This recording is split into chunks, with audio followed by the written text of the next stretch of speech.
கிளாம்பாக்கம் பேருந்து நிலையத்தை போல பூந்தமல்லி அடுத்த திருமழிசை பகுதியில் உருவாகி வரும் பிரம்மாண்டமான குத்தம்பாக்கம் பேருந்து நிலைய பணிகள் முடியும் தருவாயில் உள்ளது. என்னென்ன ஸ்பெஷல், என்னென்ன வசதிகள் இந்த பேருந்து நிலையத்தில் ரெடியாகி வருவது என்பதை தற்போது சுற்றி பார்க்கலாம். வானம் எங்கும் பறந்தாலும் பறவை எண்ணம் தன் கூட்டில் என்பது போல எந்த ஊரில் பணிபுரிந்தாலும் சொந்த ஊருக்கு செல்வதென்பது உலகில் உள்ள எந்த மனித ஆன்மாக்களுக்கும் அலாதி இன்பம்தான். பொங்கல், தீபாவளி போன்ற பண்டிகை காலங்களில் சென்னையிலிருந்து சொந்த ஊர்களுக்கு செல்வதென்பது சாகசத்திற்கு ஒப்பானது. சென்னையிலிருந்து பொதுமக்கள் வெளியேறுவதற்கு எத்தனை சிறப்பு பேருந்துகள், ரயில்கள், தனியார் பேருந்துகள் என ஏற்பாடு செய்தாலும் போக்குவரத்து நெரிசல் மட்டும் குறைந்தபாடில்லை. ஆரம்ப காலங்களில் நெரிசல் காரணமாக பிராட்வேயில் இருந்த பேருந்து நிலையம் கைவிடப்பட்டு 2002ஆம் ஆண்டு வாக்கில் சென்னை கோயம்பேடு பேருந்து நிலையம் அமைக்கப்பட்டது. ஆசியாவிலேயே மிகப்பெரிய பேருந்து நிலையம் என்ற புகழோடு கோயம்பேடு பேருந்து நிலையம் தொடங்கப்பட்டாலும் சென்னையில் பண்டிகை காலங்களில் நெரிசல் மட்டும் குறைந்தபாடில்லை. இதனால் 88 ஏக்கர் பரப்பளவில் வண்டலூர் பக்கத்தில் கிளாம்பாக்கத்தில் பிரம்மாண்டமாக கலைஞர் நூற்றாண்டு பேருந்து நிலையம் அமைக்கப்பட்டு 2023ஆம் ஆண்டு டிசம்பர் மாதம் முதல் பயன்பாட்டிற்கு வந்தது.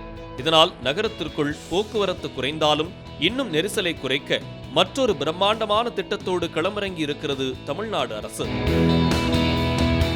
வட மாவட்டங்களான ராணிப்பேட்டை, வேலூர், சேலம், தருமபுரி, ஓசூர் போன்ற பகுதிகளுக்கு செல்வதற்காக பூந்தமல்லி அடுத்த திருமழிசை பகுதியில் உள்ள குத்தம்பாக்கத்தில் 427 கோடி ரூபாய் திட்ட மதிப்பில் பிரம்மாண்டமான பேருந்து நிலையம் அமைக்கப்பட்டு வருகிறது. திருமழிசை துணைநகர திட்டத்திலிருந்து 25 ஏக்கர் நிலம் பெறப்பட்டு 336 கோடி ரூபாயில் 5 லட்சம் சதுரடியில் இந்த பிரம்மாண்ட பேருந்து நிலையம் கட்டப்பட்டு வருகிறது.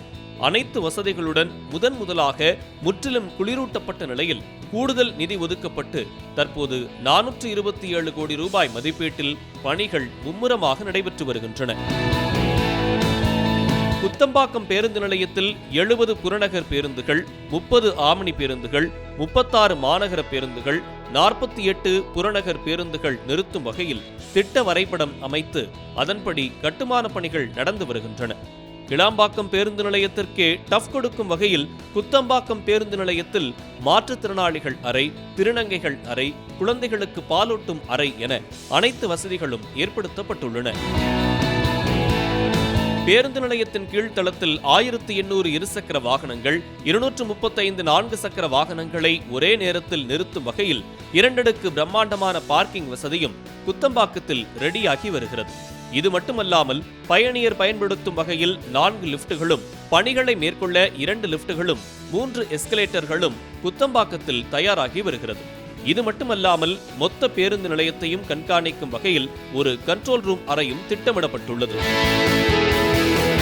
தற்போதைக்கு பேருந்து நிலைய பணிகள் 80% முடிவடைந்துள்ள நிலையில் வரும் மார்ச் மாதம் மக்கள் பயன்பாட்டிற்கு கொண்டு வரப்படும் என சென்னை பெருநகர வளர்ச்சி குழும அதிகாரிகள் தகவல் தெரிவித்துள்ளனர். கோயம்பேடு, தாம்பரம், கிளாம்பாக்கம் போன்ற பரபரப்பு சொற்களின் வரிசையில் இனி குத்தம்பாக்கமும் இணையப் போகிறது.